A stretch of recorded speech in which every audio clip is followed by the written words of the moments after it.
I think when you tell somebody, hey, like in the woods where you go hiking all the time is the largest fruit native to North America and it tastes like a cross between a mango and a banana, you'd be like, what? That was exactly my reaction when learning about the pawpaw. Now, you've probably heard reference to a pawpaw from this song. Picking up pawpaws, put 'em in your pocket, way down yonder in the pawpaw patch. But even growing up knowing that song, I'm still not exactly sure what it is or why it's so popular. I just think that what a magical tree that... Matt Liebon is very familiar with the intriguing reputation of the pawpaw through his work with custom foodscaping. Different from traditional landscaping companies, custom foodscaping incorporates their designs with food-producing plants and trees, like the pawpaw. And maybe it doesn't look like anything special, but the benefits of planting these trees and the meaning it can have for native Midwesterners is pretty cool. The pawpaw is a native understory plant, meaning it can sufficiently grow in the shade under canopies of trees. The pawpaw commonly grows in floodplain areas, which is why they thrive in the Midwest. In the woods, they can grow like 20, 30 feet tall, and they don't have a very ornamental quality. When you plant them in the sun as a landscape plant, they actually have a really nice Christmas tree-like shape, and they make wonderful landscape plants. So pawpaw is a Simina triloba. A Simina triloba, that's just the fancy name for the pawpaw, referring to the small size of the tree with the large leaves and fruit. It loses its leaves in winter, just like all of our leaves. It is deciduous, but then when those leaves open up, it looks like pretty much nothing else we can grow. And when referring to the pawpaw as native, it means more than growing around North America for thousands of years. It's actually more beneficial for our ecosystem because it doesn't bring in foreign pests like some exotic plants.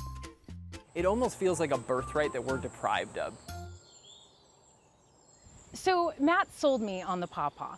I mean, it's my birthright, so I obviously have to try it. But for being the Missouri state fruit tree, the fruit is surprisingly difficult to find, especially in the city.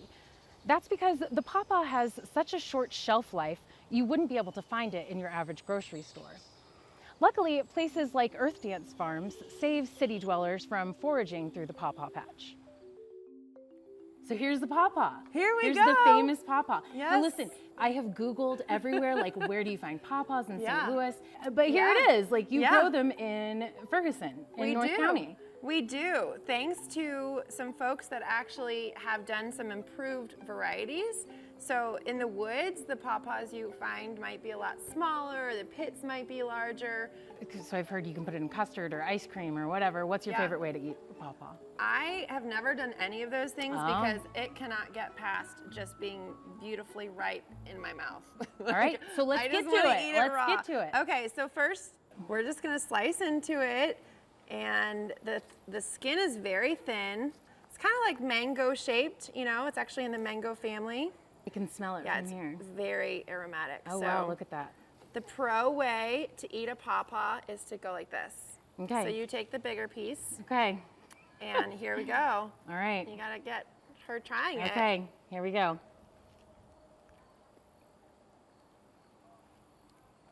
That is exactly like a mango and a banana.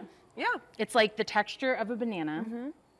They're super nutritious, high in Oh, potassium. okay, Yep. that's even better. And And look at these, like, those are the pits. They're very robust, so you can save the pits and actually grow your own. this is really good. Good. I'm glad you like I it. love it.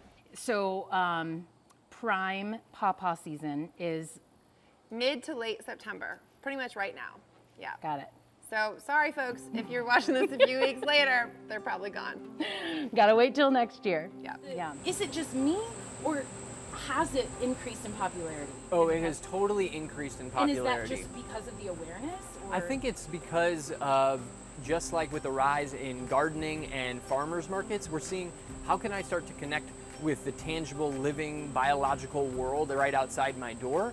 You know, that there's this incredibly delicious fruit that we just don't even know about. And I grew up knowing maples and oaks and all these other trees that were growing along my street. but I didn't even know the one that was right in the woods behind my house that was just growing there that nobody planted at all.